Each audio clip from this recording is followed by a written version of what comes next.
end of the day, it's either you hit him or he's going to hit you. Nathan Walker and Zach LaRue. And I'm just like a little energy creator. We do a lot of hits, create a lot of energy. We get in on the forecheck and just try and create momentum for our team. From an ignorant perspective, when you say to people about ice hockey that don't know it, oh, that's the one where they punch on. It takes a lot of nuts to kind of do it and go toe-to-toe with someone and fight someone.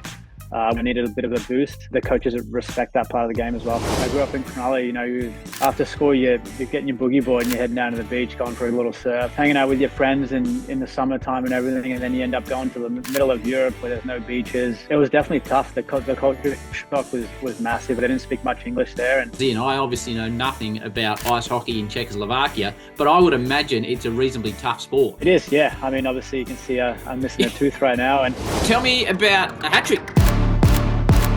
That was the first game I got called up to play. And his third goal and first hat-trick in the National Hockey League. I still think I got lucky, but I thought I made some nice plays too. Obviously, got some nice plays from my teammates on the ice. It was crazy to think that I scored 3 goals in one game in the NHL. Well, I love episodes on this podcast when they involve sports I do not know a great deal about, because I then have a million questions. And this man's sport, ice hockey, I've only seen once live and I loved it. But he is a pioneer. He's beaming in from Sydney, but he does his work in North America. His name is Nathan Walker. He joins us on the Howie Games. Nath, great to see you in your in-laws shed up there somewhere in New South Wales. How you going? Yeah, I'm good. How are you doing? Yeah, I'm really good, mate. I'm fascinated by your sport. I presume many Australians are, because it's a sport very foreign to us in many ways. Yeah, it is a little different, I guess, if you will. Obviously it's a lot easier to go to, Rebel Sport, grab a rugby ball or a soccer ball and a pair of boots and go kick that around than it is to, try to get fitted out with all ice hockey gear and find a rink to go play on. So when we're recording this, the Stanley Cup is in action. Obviously, your season is done. So how long are you home for? Like, what's your schedule? Yeah, I got home a few weeks ago. We stayed in St. Louis. My kids are in school, so we stayed in St. Louis for a little bit. When we lost to Winnipeg there, and we stayed there for a little bit. Came back here, and I'll be here till mid-August or so, and then head back over for the new season. How old are your kids, mate? I got a 5-year-old and a 3-year-old. What are their accents like? Are they growing up as Americans or Australians? What's going on there, Nate? Well, it's funny. When we come back here, everyone seems to think they got a full-blown American accent, and then we head back over to the States, and everyone thinks they sound like little Aussies. So I think there must be a little bit in between twang going on there. It's a remarkable journey. Just explain to me where you were born, but the fact you represent Australia. So therefore, are, from my understanding, the first Australian, someone that considers themselves Australians, to be playing in the National Hockey League. Yeah.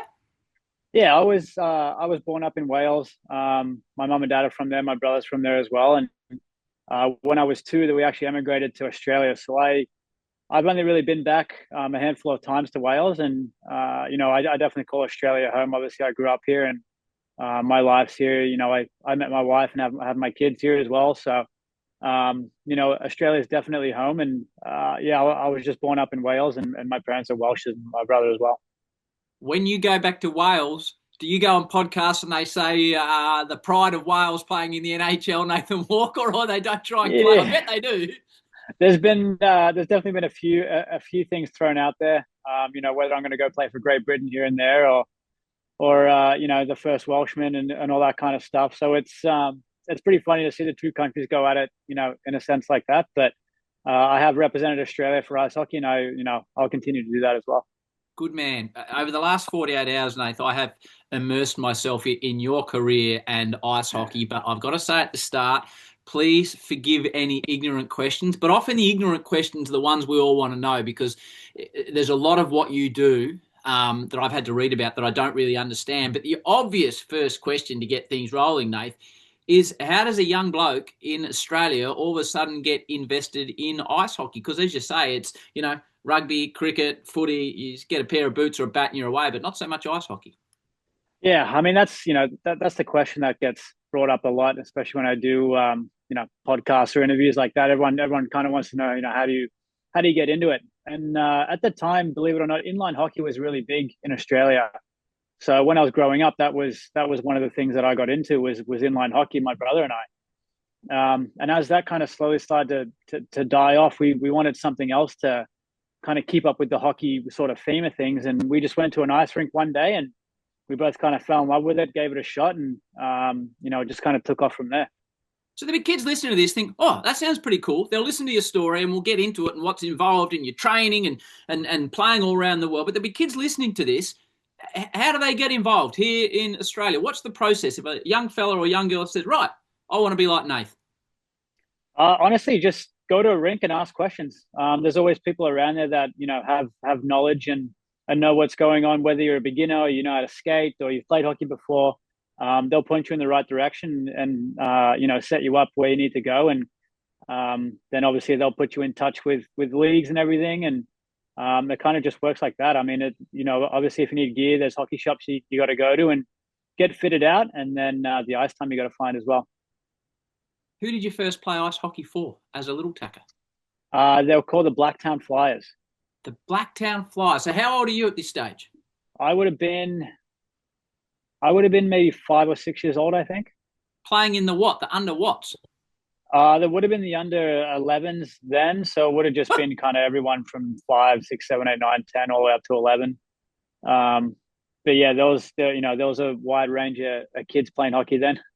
And so when you begin playing the sport, do you become a standout skater and then a standout hockey player, or are you good with the puck early on? Like, what's the progression? Yeah, that's actually a great question. If I had the magic answer for you, I'd tell you. I don't know. Well, go back a couple of chapters, I guess. When we were playing inline hockey when we were younger, my brother and I was probably 2 years old, and I had a pair of those old plastic skates where you put your shoe in and kind of screw the straps up. So I was skating around in them when I was 2 years old, floating around the rink, just breaking everything in my path kind of thing. So I think I kind of grabbed this, some of the stability and the coordination from that. And then I also played rugby when I was younger as well. And then you kind of take those two things, put some ice skates on, and then you kind of figure it out from there. And I don't know. I don't have the answer for you. What kind of comes first, whether it's the skating or the puck control or anything like that. I think it's just the more you kind of work at it, the better your overall skill kind of gets. So this is a question that could take 3 days to answer, but as a professional hockey player now, what skill do you need to be elite at? Oh, I mean, I could definitely rattle off a lot of things, but I think just every player that I've ever played with just wants to get better. Whether it's your skating, your shooting, passing, whether it's better, going to the rink and working out in the gym before practice. Just things like that. I think every player I've played with wants to get better in some sort of fashion. But I think your overall game, you always want to try and build on that as well.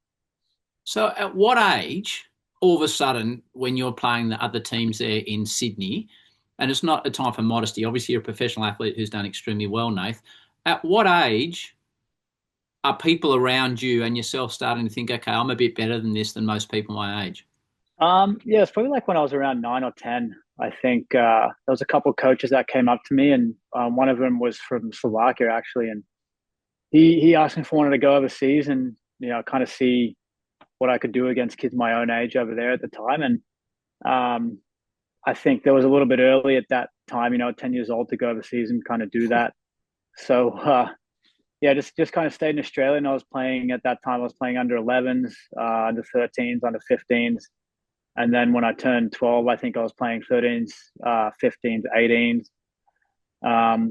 So I was just playing against all these different age groups and kind of dominating, each kind of age group that I was playing in. And it got to the point when I was 13 where that same coach was like, all right, listen, if you really want to take a shot at this and, try play hockey for the rest of your life, then I think you need to get over there now, and I can set you up with a tryout. Went over there for 1 week, had a tryout, and ended up making that team, and then it just kind of took off from there. So I love this part of the story. I'd love to hear this in detail. We had Oscar Piastri on earlier on in the year, who he went to the UK, and the footballer John Aloisi, he went over to Europe at age sort of 14 as well. So Where did you go? What was the discussion with your parents? And what are your first memories? How old are you when you're arriving in, is it Czechoslovakia? Like, this is a big leap for a kid. Yeah, it was Czech Republic. Yeah, it was crazy. I mean, I grew up in Cronulla. After school, you're getting your boogie board and you're heading down to the beach, going for a little surf and hanging out with your friends in the summertime and everything. And then you end up going to the middle of Europe where there's no beaches. It was definitely tough. The culture shock was massive. I mean, they didn't speak much English there, and it was tough. But how it kind of started was, to touch on that triad situation. The coach kind of came up to me here and was like, "Listen, I'll set you up with a tryout. You go over for a week, you'll skate for a week, and then if they like you, you can stay there. You'll play on the team for the rest of the year, and kind of see how it goes from there." And it just took off. I went over there, did really well, ended up playing up an age group in Czech Republic. So I went over there when I was 13, and then ended up playing in the under 15s. Did you go And with your parents? Did you go with your parents, or how'd it go? yeah, so my mum came over with me for the first week, for the tryout week, and then she had to come back for work. So she just came over for the week. We stayed in the hotel near the rink, went to the rink every day, skated, and then after a week, she had to come home, and that was pretty much it. So what? Okay, so you're 13. You're on the other side of the world. You're trying to play ice hockey. Where are you living? How are you feeling? How are you going with the language and I'm the not food? painting a good picture for my parents right now, huh? Well, no, but I think this is one of the unique parts of your story. Like so many athletes that need to go Yeah, overseas, it's not a poor picture of your story. I think it will end up showing more of the resilience that you put in as a 13-year-old kid, to be honest, Nath.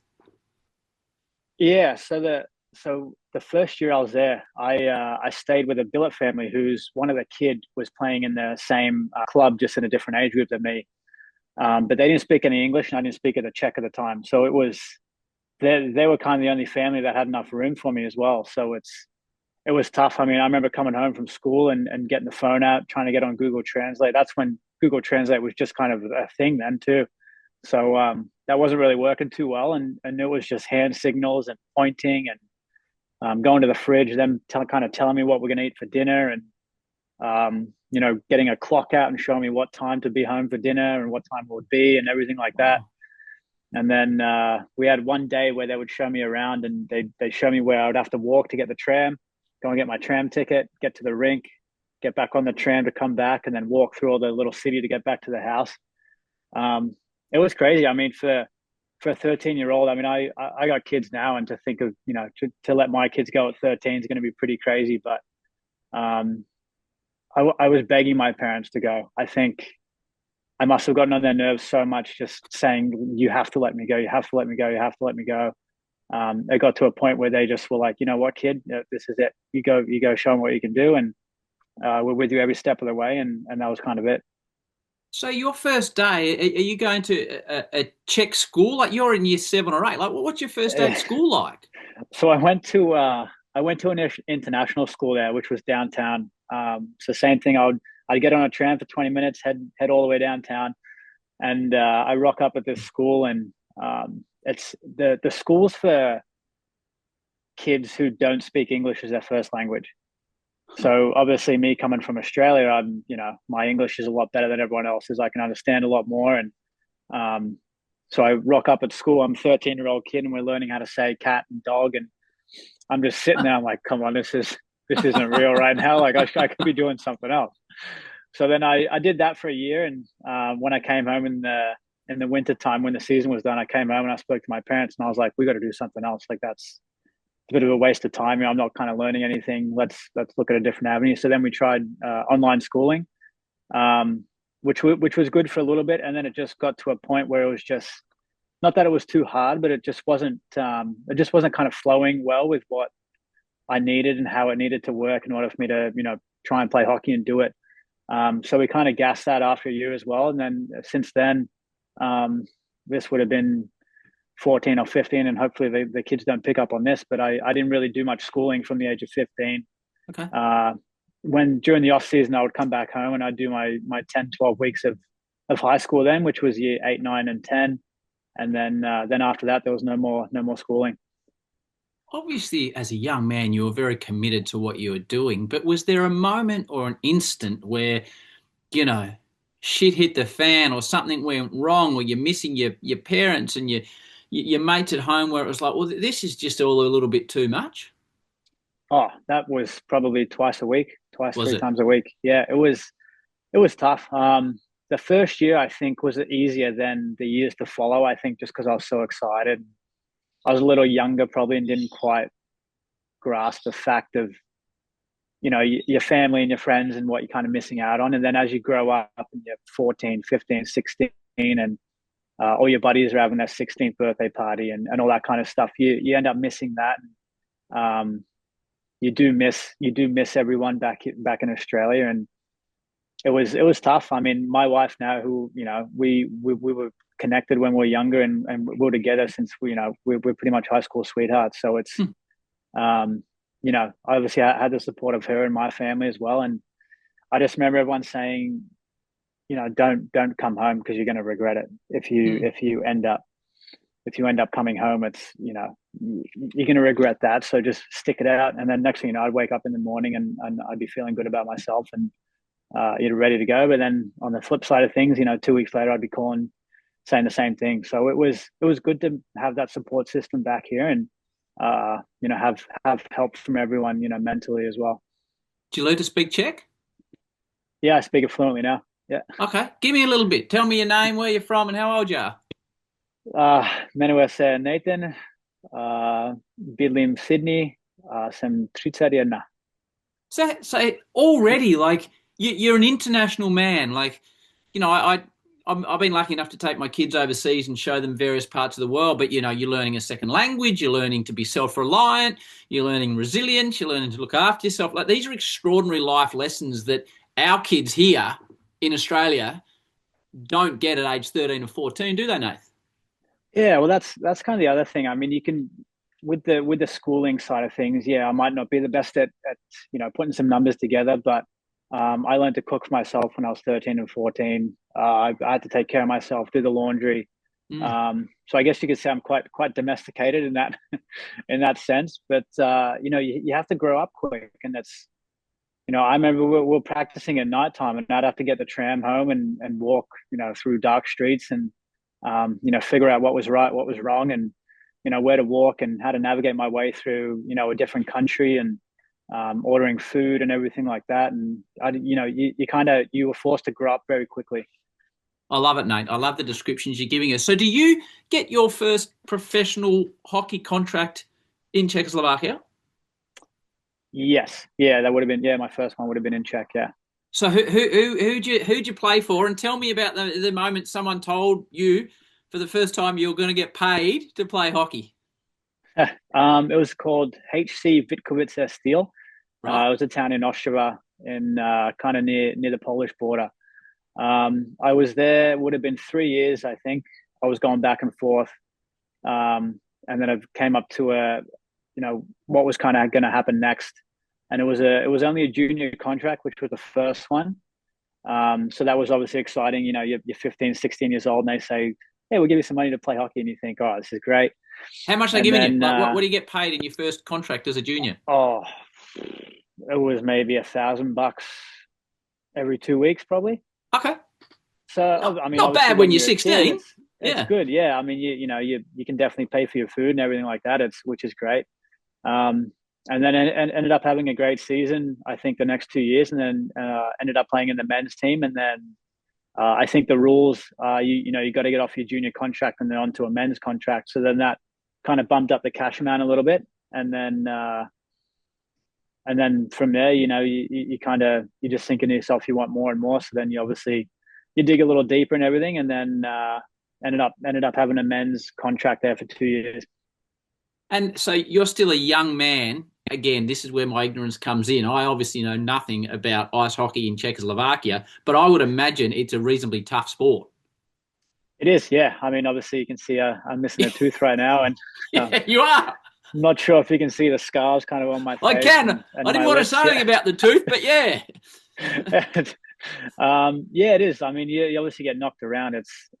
I've always said, rugby players are kind of crazy for the way that they play. And then all the rugby players that I've kind of hung out with and known, they've all said that we're crazy for the way that we play. So it's definitely a tough sport. And, there's a lot of injuries and sacrifices that do come with it as well. So somehow, explain to me how you end up playing in Czechoslovakia and then you go over in North America and sign up with what have I got here? The Youngstown Phantoms in the USHL, whatever the hell that is. What happens here? So I was playing men's in Czech Republic at the time, and I just felt like I needed a bit of a change. It was just kind of getting a little bit stale for me. I wanted to go over to North America at some point. So then I just decided to go over to North America halfway through the season and join up with the Youngstown Phantoms, the USHL team, which is a junior league. So I was playing. Where's that? Where are they? That's in Ohio. Okay, so you moved to Ohio now. Yeah, so I moved over to the States in Ohio. And then I was there for half a season. And then, so I was playing men's in Czech Republic. So I went from playing in a men's league to a junior league. And then I went, after that season playing with Youngstown, I went back into the professional league in North America. Okay. So what position do you play, Nath? I'm the forward, the center or the wing. Okay, now here's the really ignorant questions. How many players on the ice from a team at one time? Yeah, five. Five. And then goalies, so six. You see, and then all the blokes on the bench. So how many can rotate through a game? So you have 4 lines of forwards, which would be 12 forwards, and then you have 6 defensemen, which is 3 lines of D-man, and then 2 goalies. Usually your goalie would just stay on the whole game. And then when you go on the ice, it's usually roughly 30 to 45 seconds. You go out there, do your thing, and then you come off. And then as you're coming off, if you're a left winger and your left winger is going to come off, then you will change for him majority of the time. So why is there so many rotations in a game? Is that because it's that intense that you hit your aerobic capacity levels and then you shoot off again, a bit like AFL is now where they really run through the bench? Yeah, for the most part. I mean, I wouldn't say you're going 100% to those whole 30 to 45 seconds. But I think a lot of it's mentally too. Like you always have to be switched on when you're out there. You're always kind of looking around, and then a lot of it's strategy too. So you have your first line, second line, third line, fourth line. Your first and second line do the majority of the scoring. Your third line does a bit of both. And then your fourth line does a bit of the heavier lift. There's a lot of strategy too to when you go on. It's easier if you and I sat together through a game and I can give you a little play-by-play of what's kind of happening. That would be good. So give me a few, before we get on to your journey again. So what type of physicality is required to get through? So how long does the game go for? 60 minutes. And of that 60 minutes in general, Stop how much time? Yeah, in general of the 60, how much time would you be on the ice? Me personally, I'd pass around 12 minutes or so. There would be some guys who would be on the ice. Depends on your role and what you do. Is it more an aerobic sport? I mean, it's a little bit of both. You need to be fit, but then you also need to have those short bursts of speed coming out too. And being able to do that, for 20, 30 seconds and then come off, sit down for a minute and then do it again. So it's, it could be a bit of aerobic, could be anaerobic. It's a little bit of both, I guess. We'll I'll get back to this point because I want to talk to you about your training and a preseason, how you physically prepare to play professional ice hockey. You end up in the Washington Capitals rookie camp and then somehow qualify for the draft. How does the draft work? So you go in the draft in 2014. Tell me about the NHL draft and the mechanisms that work there, Nath. Yeah, so I was eligible to be drafted in 2012 when I was still in Czech, and I got passed over. I didn't get picked up. Do you nominate? Do you nominate? Like, is it a form? Like, how do you get involved in the draft when you said you got passed over? Yeah, usually, I'll be completely honest with you. I don't have 100% of the answers to this, but this is what I believe. Yep. So usually, by the time you're 17, 18, an agent will kind of approach you and say, I would like to work for you and help you out through this process, blah, blah, blah. So then they'll nominate you for the draft. They'll let everyone know that you're draft eligible. Okay. So then your name kind of goes into the big pot. And then if teams think you're good enough, they'll pick you out of this pool and have you in their organization and bring you to this camp. So I got passed over my first 2 drafts. How are you feeling about getting passed over a couple of times? I mean, now I feel great. At the time, obviously, you think, at the time you think, oh, this is going to suck. I'm obviously not good enough to make it. It's going to be tough. You do kind of get down in the dumps, and then at the same time, it kind of makes you want to get better to prove everyone wrong and be like, you know what, screw you guys. You don't want to pick me. I'm gonna show you that you should have, kind of thing. Huh. But yeah, I mean, it's obviously at the end of the day, I did get drafted in 2014, so that was that was obviously nice. But the first 2 years when you get passed over is tough. So what number do you get drafted? How do you find out you get drafted? Again, ignorant questions here. Are you in a venue somewhere, or does someone ring you up, or you're watching it online? Like, how do you find out that as a kid from Sydney who's gone to Czechoslovakia at age 13 without speaking the language, that potentially you can start to live out your dreams by playing in the biggest hockey league in the world? Yeah, what were we doing? We were actually at home at my mum and dad's place. It was a family, and we were watching it. We were live streaming it. We were live streaming it, and we kind of live down in a valley, so that the signal wasn't that good at the time. So it was kind of in and out buffering, and comes down to the third round, the end of the third round, and it buffers on this one name, which would have been it was like 87th pick or something. So then it's kind of stuck on 87th pick, and we all kind of get up, grab a drink or whatever, sit back down, and then it comes back on. It's around the 91st pick. So we've missed these 5 picks. So we sit back down, we kind of look at the TV, and at that time, when we got up and walked around for a bit, I looked at my phone, and I had a message off my agent saying, "Congratulations, you just got picked, 89th overall." And I looked at the TV, and the TV was still at the 87th pick, I think it was.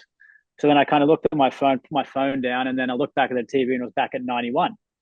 So then I could see my name there, but no one else kind of realized because of how it went down.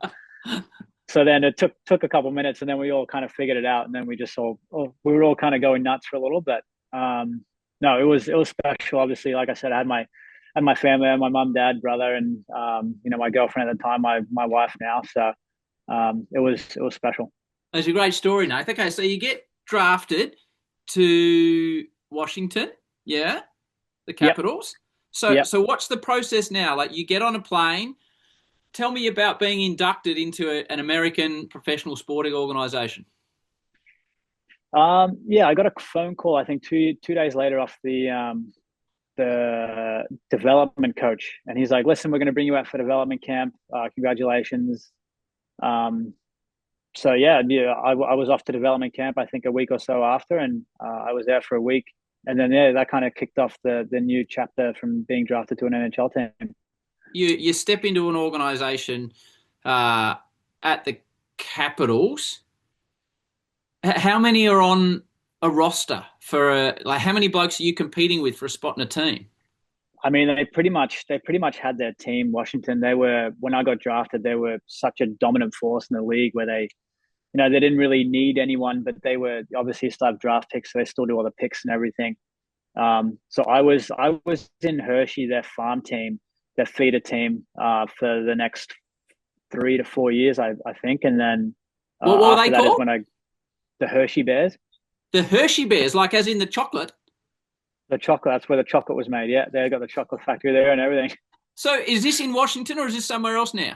This is in Pennsylvania. This is about 2 hours away from Washington. So you go and set up in Pennsylvania and develop your skills with the thought of hopefully getting into the NHL. So yeah. What's the 3 years like? Like, is it all about skill acquisition, or how are you developing, and how are they developing you? Because obviously they're trying to develop you to get out of that side and get into the Capital side, yeah? It was great. I mean, obviously, I think it's to teach you the grind of becoming an NHL player and becoming a professional hockey player. You're playing every second, third day. You're getting on buses, you're flying. I think it's a big learning curve on how to treat your body and act like a professional hockey player. And I think it's great. I think it's great that they, every NHL team has a farm team. They have the farm league, and it's definitely helped a lot of players, make their way to the NHL. That's got to be cutthroat, though, because I presume you're playing with and against a series of athletes that are trying to get out of that competition. They're trying to take your spot in many ways. So that must be a real cutthroat caper. It is, yeah, definitely. I mean, you become friends with guys that you want to beat out of that team to get into the NHL. But at the same time, you're also best buddies with them. So you never want to, you never want to wish, bad or ill luck on anyone. So it's, it's a funny thing. Obviously, I was never like that. I always wanted everyone to do well. I didn't really care. Obviously, you get jealous, but I think that's, everyone's going to get jealous whether they admit it or not. If someone gets called up and you don't, you're obviously jealous of it. You're not mad about it. You're not angry, but I think the jealousy is definitely there because you always want to be the one that's getting called up. But at the same time, you're happy for him, and it just proves that you got more work to do. Tell me about getting called up, sort of three or 4 years later, as you mentioned. So you make your debut October 7, 2017 for the Capitals. I asked you about the draft. How do you find out? Some bloke ring you and say, right, out of Pennsylvania and back to Washington for you, young man? Yeah, no, it was actually out of training camp. So when the season starts, you have a training camp, and that's where everyone from the NHL team and this farm team kind of get together, have a big camp, and then they kind of pick the team from there. And like I said, the Washington team's pretty much been set for years now because they've just been so good. But there was a couple spots this year, so I ended up going to camp, having a really good camp, and then they picked me out of training camp to play in the Caps team, and and it ended up playing my first NHL games that year. How intense is training camp? What happens at training camp? It's pretty intense. You got a lot of tests, squat tests, bench tests, flexibility tests, hip tests, all the tests, blood tests, all that kind of stuff. Give me some numbers. So this is where I want to talk to you about training. Give me some numbers that you should be doing on the squat or the bench or this type of thing, and physically how are they preparing you? Broad question to be a professional ice hockey player, because this mate I have no understanding of. Yeah, we never really did. This was when I was with Washington. We never really did. We never really did any 1 rep max squats. Okay. It would just be say maybe 60 kilos and how fast you can move it up. Okay. A lot of the tests that we do in camps, I think, are quite relative to hockey. Yep. And I haven't done any camps where you do like 1 rep maxes or anything like that. It's all about kind of explosiveness and how quick you're moving or how far you're jumping and kind of things like that. So before we talk about your first game, then let's talk about you play a lot. So at what period of the year is the physical preparation and training at its most intense? How far is it pre-season? Yeah, I'd say probably now in the off season is when you really want to build all your muscle and build all your cardio and everything for the whole year to sustain it. Okay. You can work out during the season, but you're obviously you're not lifting very heavy because you got a game in the next day or two. So now during the winter months of me being back home in Australia is when I really try and knuckle down and get as strong as I can, get my cardio levels up to where it needs to be to kind of sustain a whole 82 game season plus playoffs. Okay, so first let's talk about cardio before strength. What type of cardio training do you do to be a ice hockey player?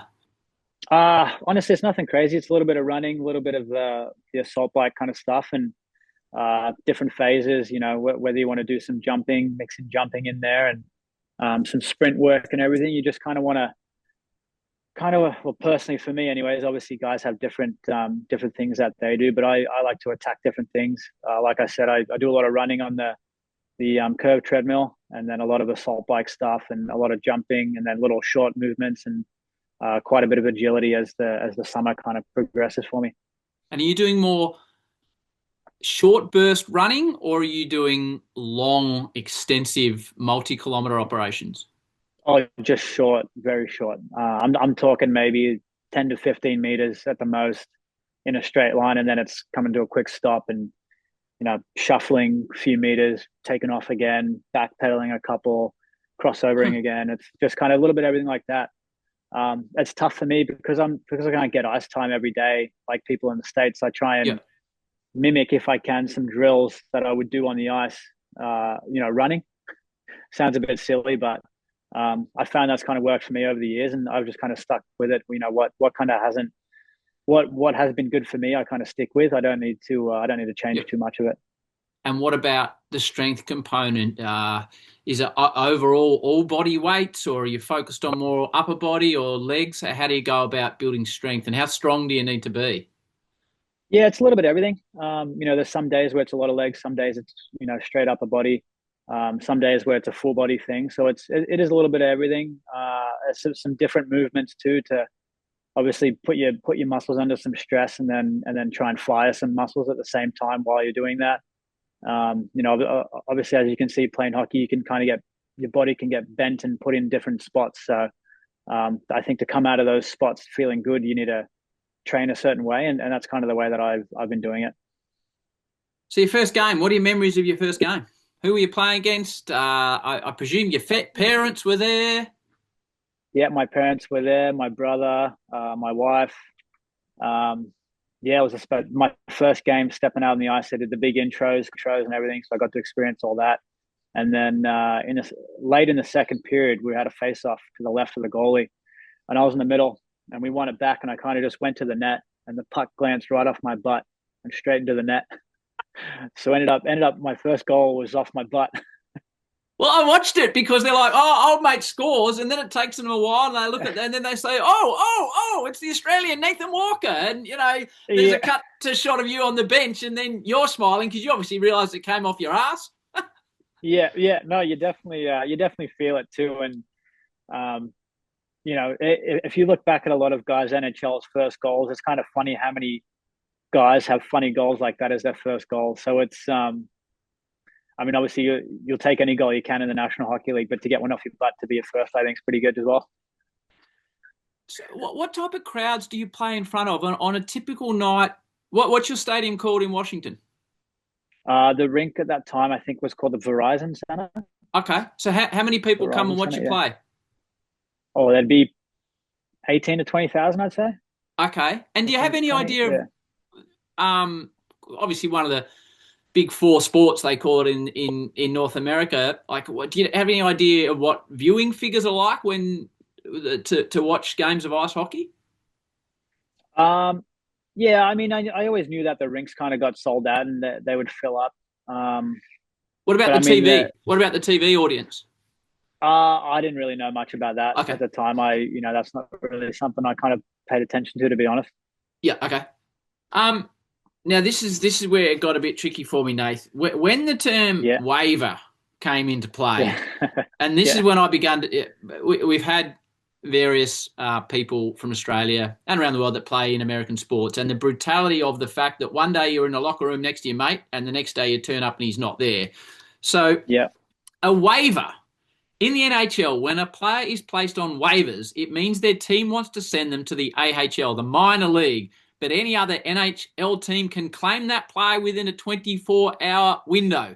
So you're at Washington, and then the next day you're not at Washington. How does this occur? How does it play out from a business sense and a personal sense? So you pretty much knocked it on the head. So the Capitals wanted to send me down to their farm team, which would have been the Hershey Bears. Right. And then within that 24-hour period, any team can put a claim in to pick you up, essentially. So then you go play on that team. So Edmonton put the claim in, and I went to Edmonton for 3.5, 4 weeks, I think. And then Edmonton wanted to. So you played for the Oilers. You played for Edmonton. Yes, I played 2 games there. So like you were living in Pennsylvania. Then I presume you moved to Washington. So are you still in a hotel here at Edmonton, or are you starting to look for a rental place? Like this is upheaval. Yeah, I was in a hotel. We had pretty much everything in Washington. Like I said, I was in Hershey for 4 years, so we had a bunch of stuff there. My car was there, and then went to Edmonton. Ended up selling my car. I had a little sedan, so that wasn't going to cut it in Edmonton, so sold that. And then Taylor and I. We went over there to Edmonton, and we were there for 3.5 weeks. And then Edmonton decided they didn't want me either, so they put me on waivers. And then Washington picked me back up. So then we went back to Washington, but I had nothing because I sold my car. So then ended up coming back to Washington, and then eventually went back down to Hershey. It's bizarre, isn't it? Do you get back to Washington and say, listen, you blokes could have saved me, like you got to play for another professional team, but you might want to get back there and say, you blokes could have just held on to me, couldn't you? But like it is that brutal, yeah? I'm sure there's days where you turn up and one of your mates all of a sudden is not part of your franchise anymore. How do you mentally get your head around the fact that you are a commodity Yeah, I mean, it's at the end of the day, it's a business, and uh, you know, I've never taken it too harshly. It's I understand, I get the reality of it all. If you're not performing, then that's it. Why would they want someone on your team that's not performing? So I totally understand that. But it is tough. I mean, obviously, when you have a family as well, it makes things a bit harder. And yeah, there's sometimes you'll come to the rink and you'll see your buddy and he's been traded or he's been sent down, and that's kind of it. So we'll get to the Stanley Cup. But when you get sent down, does someone sit down with you and say, right, Nath, we're sending you down because you need to improve at this? Like, is there a flow of information about what you need to become a more valued member of the organization where you are? Yeah. For the most part, I've been pretty fortunate with having good communicators throughout my career, and people that kind of have helped me and explained to me what I need to do in order to become a better hockey player and everything like that. So they'll sit down with you and they'll explain to you. They'll say, listen, you started off really well, and then you didn't start playing. You weren't playing the way that you needed to play. So we're going to send you down and get back to the way that you play. And then once you do, we'll call you back up. But you need to make sure you get back to what you did so well in order to get here in the first place, kind of thing. So they do communicate with you and they let you know, and what they say, they're usually right. I mean, they're not just gonna send you down just for shits and giggles. They're gonna send you down for a purpose, and it's just up to you to kind of help yourself or help them help yourself, if that makes sense. And at that stage, if you can cast your mind back when you're bouncing around from Washington to the Hershey's to the Oilers and back to Washington and Hershey, what are you being told you need to improve on? Oh, I think just a little bit of everything, just the overall game, and that's kind of what I was saying before. How everyone wants to improve on their overall game. They're never. I've found they're never going to be like, oh, you need to get better at passing. It's always you need to work on your overall game. There's little details you can work on, but at the same time, you need like the whole package to kind of come together in order for you to maybe maintain your spot in the NHL. So 2018, Washington has never won the Stanley Cup. You said you came in as they were a successful franchise, but they'd never won the Stanley Cup, yeah? Yeah, they were always very good in the regular season, and then just couldn't get past. The playoffs always kind of stumped them a little bit. They went to the finals, I think, a few years earlier in their franchise's history, but as a late, they were really good in the regular season, and then just playoffs kind of stumped them a little bit until that year in 2018. So tell us about that year. You become a much more valued member of the team. Tell me about being involved in a team that's on a championship run. Yeah, it was unreal. I mean, I didn't play every game. I only played one game in that playoff run. But I was a part of it. I was in the locker room all the time practicing with them. And I think just to go through that experience and kind of see what it was like, I never experienced playoff hockey in the NHL or anything like that. Along came my call in the second round in Game 6. We're playing in Pittsburgh, and we had a couple injuries, and ended up playing in that game. And if we won that game, we would have gone through to the third round, and we did. So that was incredible. What's the build up like around Stanley Cup finals? Yeah, it's insane. I mean, the media, the hype, everything's just incredible. I can't even explain it. Like coming from Australia, where there's not much media going on and everything like that.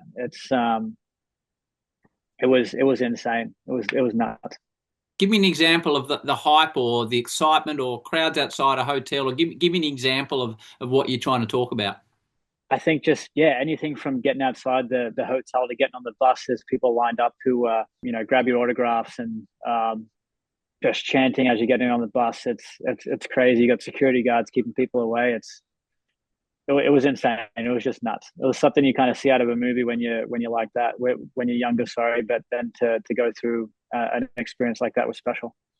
So, because you played in the postseason, are you listed as a Stanley Cup winner or not? How does that work, Nath?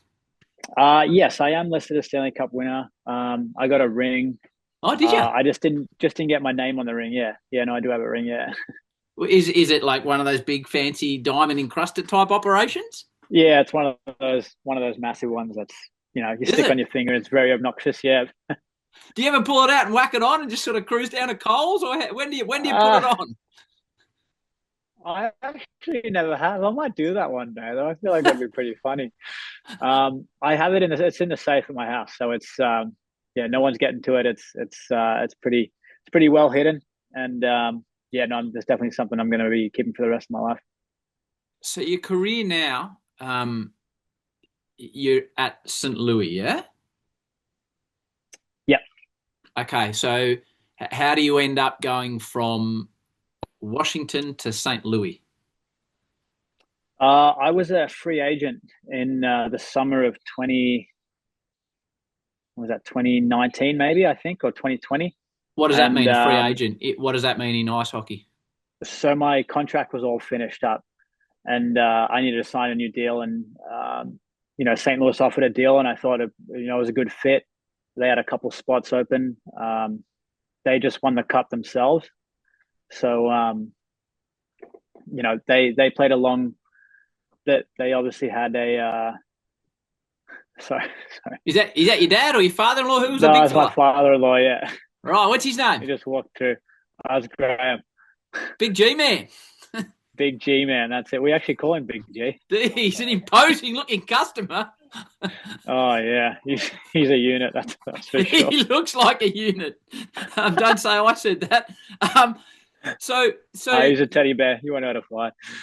So I know this is because I looked this up. The thing about American sport, it's all there. So wages are published. So can you tell me about the contract you signed at St. Louis? We talked about a couple of Yeah, so yeah. $1,000. Yeah, so I was a free agent, and I just thought it'd be a good fit. They obviously had a very successful team. They just won the Stanley Cup before in 2019. So um, I was excited to join them. So I signed a 2-year uh, two-way contract, which is called. So it being a two-way, you can get paid a certain amount if you're in the farm team, and a certain Yep. amount if you're playing in the NHL. What's the certain amount? So then I think the AHL money I was making was 300 or 350, I think, and then the NHL one was 775. 775,000 US a year. Yes, yeah. Okay, that's So pretty good then coin. definitely, yeah. It's it pays the bills, I guess, if you Yeah. will. So I But just on that, I was looking at it. I was looking at the highest paid player in the NHL, a chap called Austin Matthews of the Maple Leafs. yeah, yeah. So he's listed as getting paid 21.7 million, 16.7 on ice, and an estimated 5 million off ice. Just sidetrack us for a moment. This man, Austin Matthews, what is so amazing about him that he's making 20 million US a year? He's obviously a great player, and I think a couple of years ago he scored 69 goals in 80 games or so, which is pretty unbelievable. So he's young, and he's like I said, he's definitely a great player. So I think he obviously deserves that money, and he's such a good player that's the figure that he gets. And how visible is a bloke like that in the North American sporting marketplace? So is he out for dinner and people lined up left, right, and centre to get a piece of him? Like where do really well-known NHL players fit into the sporting ecosystem? It kind of does depend on what city you're in as well. Obviously, he's in Toronto, so that's a big time market for NHL. He would be having a tough time going out for dinner and sitting down and whatnot. But then again, if you're playing in New York, obviously there's basketball teams there, there's baseball teams. There's so many people there. There's a lot of celebrities, so you'd be fine going out for dinner there. Same with LA, and then just kind of depends what market you're in. How much you'd get recognized. So you're in St. Louis. Where's St. Louis? And tell me about the interest in hockey where you are. St. Louis is in a state called Missouri in the Yep. Midwest. Yep. And it's hardworking hockey teams. They're very sports orientated. They got a soccer team, baseball team. They had the football team, the Rams, and then obviously the hockey team. So they're very, very sports orientated. and they just want you to work hard and just try and do everything you can for your team. And it's nice, obviously, when things are going well, that the fans like you a little bit more. And when you go into the grocery store, it's fun because they're always kind of giving you a nice handshake and everything. And a funny little story, when this happened with my tooth, I was out shopping with Taylor, and I hear across from a couple aisles where, "Hey, Nathan." I kind of looked over and goes, "Give us a smile." So I gave him like a big, like, couple thumbs up, big one like this. And, but it's good. They're good people. Obviously, I love St. Louis. I've been there. It's going to be going back for my sixth or seventh year now. So my kids love it, and my wife loves it. It's a great city. Tell me about a hat trick. A hat trick. This is going to make you popular amongst the St. Louis locals. I looked at the goals. Tell me about a night like that, and what that does for you and your brand within the organisation. Yeah, I was. That was the first game I got called up to play. I was in the farm team at the time. Got called up. I think I got in late the night before, and just went to the rink, went to pregame skate, said hi to all the boys and everything like that, and then I still think I got lucky, but back on the goals, I thought I made some nice plays too. Obviously, got some nice plays from my teammates on the ice, and it was crazy to think that I scored 3 goals in one game in the NHL. Yeah, I was loving watching it. I had a look at where your career is progressing, and I'd be interested in your thoughts. But statistically, you played 30 games, 56 games, 45 games, and 73 games over the last 4 seasons for the Blues. So you've just come off 73 games, 8 goals, 8 assists. Some of this stuff, I don't know what it means. Penalty minutes, 63. Hits, 281. Shots on goal, 72. Average TOI, 1206. Some of that stuff, Nathan, I don't know what it means. But what it is obvious to me is now, if you play an 82-game season, you've played 73 games, you're now a regular starter for St. Louis, yeah? Yeah, last year I was, yeah. So what have you done? What have you done from going from the periphery to now becoming a really valued member of a team? I think just lock down my role a little more. Explain your role. Explain that to play in a team, and I think what is your role? I play on the fourth line. I play on the fourth line, and I'm just like a little energy creator. A lot of hits. Our line, we do a lot of hits, create a lot of energy. We get in on the forecheck and just try and create momentum for our team. So the next line that's coming on, we can leave them in a good spot to try and score some goals. What you've also been involved in, which, again, from an ignorant perspective, first thing when you say to people about ice hockey that don't know it, that's the one where they punch on. Now, I don't know if that's how you lost your tooth, Nate, but there's a few instances of you getting involved in blues. Explain to me, what's the regulations around getting in a fight? Why do you get into a fight? And how's it regulated? Because that's a question I'm sure you get all the time at home. Yeah, it's obviously it could be a lot more than just 2 guys going at it. It can shift momentum. It can be for something that happened in a previous game. If your team's not doing well, if you've lost a few in a row, then you want to grab some momentum from the home crowd. There's a lot of factors that come into it. And then if someone throws a dirty hit, you want to stick up for your buddy and try and beat the shit out of someone. But there is a lot of factors that come into it. But yeah, you get 5 minutes each, and then that's it. You're allowed to come back out and play again. So if I get in a blue with you, heaven forbid, because that wouldn't end well for me, do we both get 5 minutes off? So therefore no team is really penalised? Yep. Yeah, we both get 5 minutes, and then it's just straight 5-on-5 again. You play, and then after your time is up in the penalty box, and you come out and you play against each other again. Is there any regulations on helmets on, gloves on, that type of thing? How does that work? Gloves come off usually. And then I think if you unbuckle your helmet, you get an extra 2 minutes. But if your helmet comes off during the fight, then it's fine. And like, is it hard to land a blow? Like, you got helmets, you got pads, you got blokes slipping around on the ice. Obviously, things can go wrong. But is it Is it more for show and a morale type boosting situation? It's hard for me to get my head around it. Yeah, I mean, obviously, if you can connect one, it's tough to connect one with straight on the button or on the chin. But um, you're obviously trying to. You're not just kind of doing it for show. You're not trying to hurt the guy, but you're trying to win the fight. Because if you're not, then he's trying to win his fight. So at the end of the Yep, day, it's either you hit him or he's going to hit you.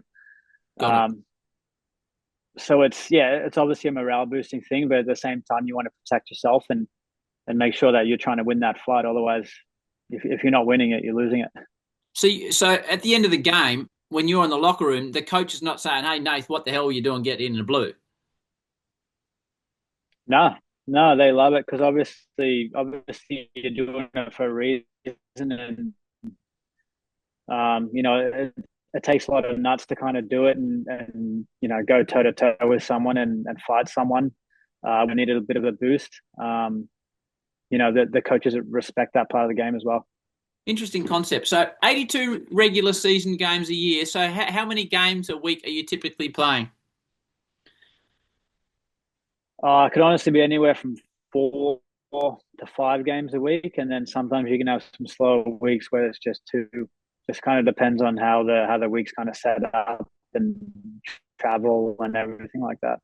And is it like baseball where you sort of play a home series for, you play the same team a few nights in a row and then you go on the road and play the same team? How does the draw work?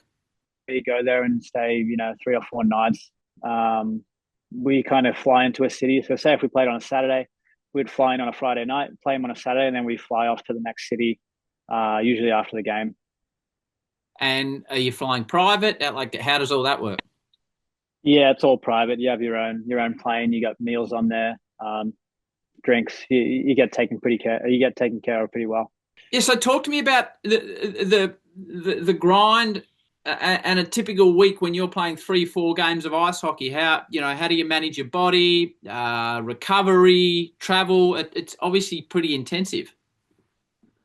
Yeah, it is. I think obviously, getting good sleep. Try and take care of yourself the right way, whether it's cold tubs, saunas. Making sure you're getting your workouts in the week, and that's pretty much it. Just you just want to try and take care of yourself the best way you can, and that's pretty much it. And tactically, when you're playing that many games,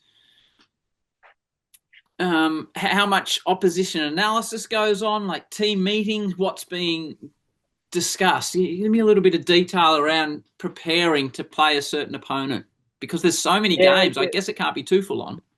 Yeah, you scout them and you find out what their kind of strategy is and their systems, and you try and obviously implement your systems to beat them out. You have key players that you watch for, obviously. Guys who are doing really well for them. You want to be aware when they're on the ice, and that's pretty much it. You do a little bit of video. You kind of go over things, and then you go over things that you think that your team might be good at and might be able to beat them at, and then just trying to implement them during the game. And is that delivered by a coaching group in an auditorium, or are you doing it by yourself? How's that sort of opposition analysis and stuff like that delivered to you? Yeah, we all go sit in the video room. It's kind of set up like a little home theater, I guess, in the locker room, and the coach will come up and kind of go through the video and roll through it all, and point out what we need to do in order to be successful, that night. I noticed you're handing around some Tim Tams in a locker room at some point. How much of a novelty is made of the fact that you're Australian by your teammates, by your fans, and by the media? Yeah, it's great. Obviously, yeah, you've seen the Tim Tam video. It was cool. One bloke funny, you gave it to some fella. He just put the whole thing in his mouth in one go.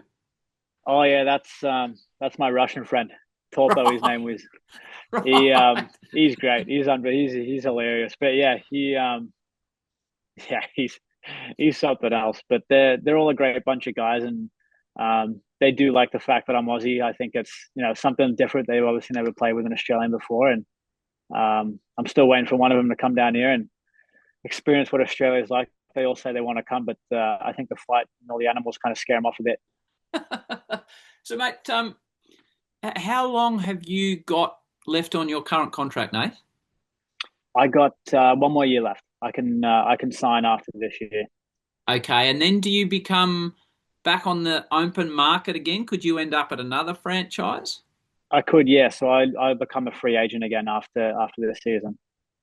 You answer this any way you want. If you have another great season that you've had where you've consistently played, like you played 70 odd games, uh, are you talking much of a pay rise if things go well on your 775 a year? Like someone in your position of your level of ability with your importance to a team, what's sort of financially a figure that you can look at and think, okay, that could potentially be me? Oh, I mean, I honestly don't know. Okay. I mean, I just want to play in the NHL and just be there and Yep. experience the whole thing. I mean, there's something about it. I'm getting to play hockey for a living, and that's something I wanted to do since I was a little kid. And it's when you're coming up to free agency, obviously the higher the dollar figure, the better. But at the end of the day, you just want to get a job and you want to be playing in the league that you love so much and being around all your buddies. And I know that's a bit of a political answer, but No, no, it is kind of true amongst most of the players. no, not at all. So how old are you, Nate? I'm 31 now. So what's the life expectancy, for want of a better term, of a hockey player? If everything goes well, how many more years do you hope to play professional ice hockey in the NHL? Oh, I mean, I'm hoping to play for the next, you know, 5 to 8 years if I Okay. can of good hockey. I mean, obviously there's things that can happen, but there's a couple 40-year-olds there's one 40-year-old playing right now in the finals, and he's doing a great job. And there's some older guys in the league too that are playing unbelievable hockey. So it can be done. But yeah, like I said, to touch on what I said earlier, you gotta take care of your body, through good food, good sleep, good training, and everything kind of like that. And in the training, when you're in season, do you have training sessions still around games? Like lifting sessions, No, no, on like ice. lifting weights sessions No, like on actual ice. Yeah, ice. yeah, we do. We'll skate. Whenever we don't play, we usually skate, and then every now and then we'll get a day off. But the trainings kind of, as the season kind of progresses, the trainings get a little bit lighter, not as long. Um, but yeah, as the season kind of goes, your trainings do kind of taper off a little bit. But we're skating. We probably skate 6 out of 7 days, majority of the time. And how long are you on the ice for in a training session?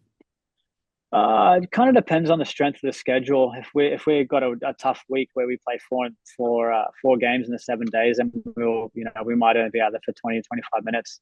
But then if we have a bit of a lighter one and we play twice, might be out there for an hour or so. Just working on all the things that you kind of can't work on during the season because it is so rigorous, and you just kind of want to go out there and get your touches and get your legs moving a bit.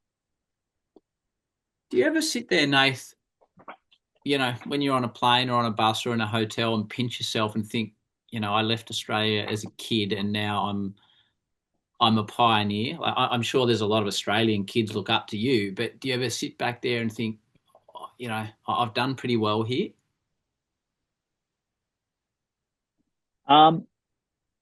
Yeah, there's sometimes, but at the end of the day, I'm just a hockey player who's playing hockey, and I try not to look at it like I'm a pioneer or anything like that. I just grew up in Australia. I wanted to play hockey. I loved it, so I just went and did it. I know that sounds a little bit easier than it really sat there and thought about anything like that, about being a pioneer or anything. But when people do tell me, it is something I do think about a little bit, when I hear it from someone else, for sure. We always finish this the same way, Nate, that we have a lot of kids listening that will listen to your story, that are trying to achieve success in their field, whether they want to become authors or ice hockey players or painters or footballers. From your experiences, which have been wide and varied, especially from a young age, what advice would you give to kids out there that are listening to this, mate? I think if you have a dream and a goal and you want to do it, just do it. The worst thing that's going to happen is you're going to you're going to do it and it's not going to work out, then you don't want to wait 5-10 years and do the what if game, because that's just going to eat you up inside. I know this isn't really a one-liner kind of answer, but no, it doesn't. That's kind of what I've lived by is just go ahead and do it. I love it. Final question for you: how did you lose your tooth, mate? I got high sticked. Guy had a stick and he kind of gave me a shot right in the mouth and it just popped out. They're all these ones are all fake anyways, so I didn't feel it too much. Nathan, I appreciate your time. I really appreciate you answering some of my more basic questions. I will now have a team to follow. I'll be following St. Louis, mate, and I can't wait for the season to start and watch you in action now. You've got a new NHL fan. I hope you and your family continue to have a wonderful experience in North America, mate. Thanks for joining me on the Howie Games. I really appreciate it. Thank you very much for having me. It was great chatting to you, and it's nice to have another fan for the Blues.